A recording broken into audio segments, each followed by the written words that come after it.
بسم اللہ الرحمن الرحیم۔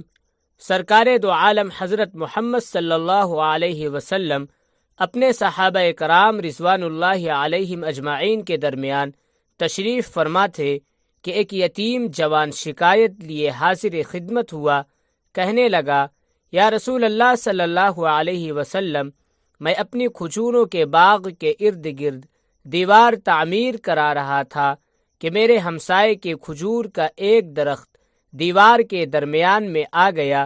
میں نے اپنے ہمسائے سے درخواست کی کہ وہ اپنی کھجور کا درخت میرے لیے چھوڑ دے تاکہ میں اپنی دیوار سیدھی بنوا سکوں۔ اس نے دینے سے انکار کیا تو میں نے اس کھجور کے درخت کو خریدنے کی پیشکش کر ڈالی۔ میرے ہمسائے نے مجھے کھجور کا درخت بیچنے سے بھی انکار کر دیا ہے۔ سرکار دو عالم صلی اللہ علیہ وسلم نے اس نوجوان کے ہمسائے کو بلاوا بھیجا۔ ہمسایہ حاضر ہوا تو آپ صلی اللہ علیہ وسلم نے اس نوجوان کی شکایت سنائی، جسے اس نے تسلیم کیا کہ واقعتاً ایسا ہی ہوا ہے۔ آپ صلی اللہ علیہ وسلم نے اسے فرمایا کہ تم اپنی کھجور کا درخت اس نوجوان کے لیے چھوڑ دو، یا اس درخت کو نوجوان کے ہاتھوں فروخت کر دو اور قیمت لے لو۔ اس آدمی نے دونوں حالتوں میں انکار کیا۔ آپ صلی اللہ علیہ وسلم نے اپنی بات کو ایک بار پھر دہرایا، کھجور کا درخت اس نوجوان کو فروخت کر کے پیسے بھی وصول کر لو اور تمہیں جنت میں بھی ایک عظیم الشان کھجور کا درخت ملے گا، جس کے سائے کی طوالت میں سوار 100 سال تک چلتا رہے گا۔ دنیا کے ایک درخت کے بدلے میں جنت میں ایک درخت کی پیشکش ایسی عظیم تھی، جس کو سن کر مجلس میں موجود سارے صحابہ کرام رضوان اللہ علیہم اجمعین دنگ رہ گئے۔ سب یہی سوچ رہے تھے کہ ایسا شخص جو جنت میں ایسے عظیم الشان درخت کا مالک ہو، کیسے جنت سے محروم ہو کر دوزخ میں جائے گا۔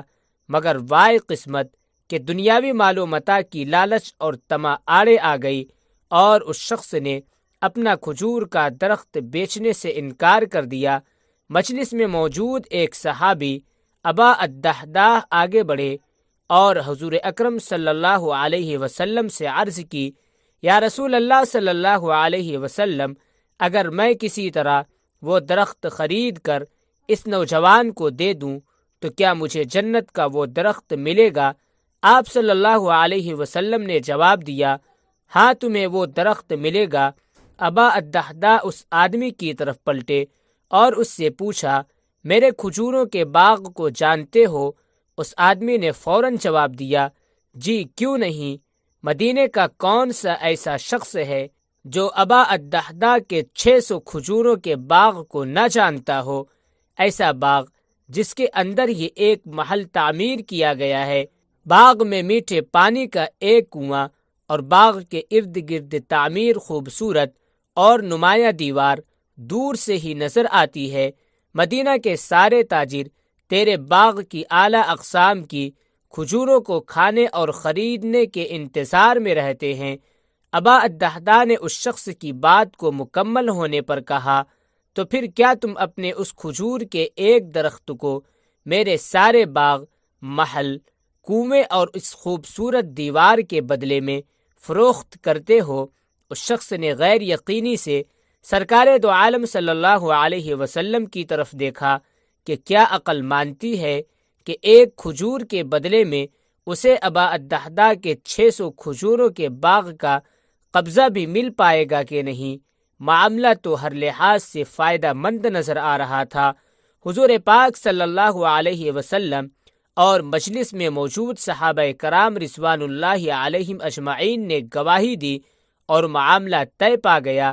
ابا الدحداح نے خوشی سے حضور اکرم صلی اللہ علیہ وسلم کو دیکھا اور سوال کیا، یا رسول اللہ صلی اللہ علیہ وسلم، جنت میں میرا ایک کھجور کا درخت پکا ہو گیا نا؟ آپ صلی اللہ علیہ وسلم نے فرمایا، نہیں۔ ابا الدحداح سرکار دو عالم صلی اللہ علیہ وسلم کے جواب سے حیرت زدہ سے ہوئے۔ آپ صلی اللہ علیہ وسلم نے اپنی بات کو مکمل کرتے ہوئے جو کچھ فرمایا اس کا مفہوم یوں بنتا ہے کہ اللہ رب العزت نے تو جنت میں ایک درخت محض ایک درخت کے بدلے میں دینا تھا، تم نے تو اپنا پورا باغ ہی دے دیا۔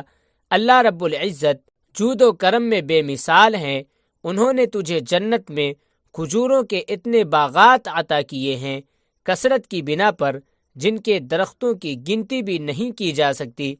ابا الدحداء، میں تجھے پھل سے لدے ہوئے ان درختوں کی کس قدر تعریف بیان کروں۔ آپ صلی اللہ علیہ وسلم اپنی اس بات کو اس قدر دہراتے رہے کہ محفل میں موجود ہر شخص یہ حسرت کرنے لگا، اے کاش وہ ابا الدحداء ہوتا۔ ابا الدحداء وہاں سے اٹھ کر جب اپنے گھر کو لوٹے تو خوشی کو چھپا نہ پا رہے تھے۔ گھر کے باہر سے ہی اپنی بیوی کو آواز دی کہ میں نے 4 دیواری سمیت یہ باغ، محل اور کنواں بیچ دیا ہے۔ بیوی اپنے خاوند کی کاروباری خوبیوں اور صلاحیتوں کو اچھی طرح جانتی تھی۔ اس نے اپنے خاوند سے پوچھا، ابا الدحداء، کتنے میں بیچا ہے یہ سب کچھ؟ ابا الدحداء نے اپنی بیوی سے کہا کہ میں نے یہاں کا ایک درخت جنت میں لگے ایسے ایک درخت کے بدلے میں بیچا ہے جس کے سائے میں سوار 100 سال تک چلتا رہے۔ ابا الدحداء کی بیوی نے خوشی سے چلاتے ہوئے کہا، ابا الدحداء، تو نے منافع کا سودا کیا ہے۔ ابا الدحداء، تو نے منافع کا سودا کیا ہے۔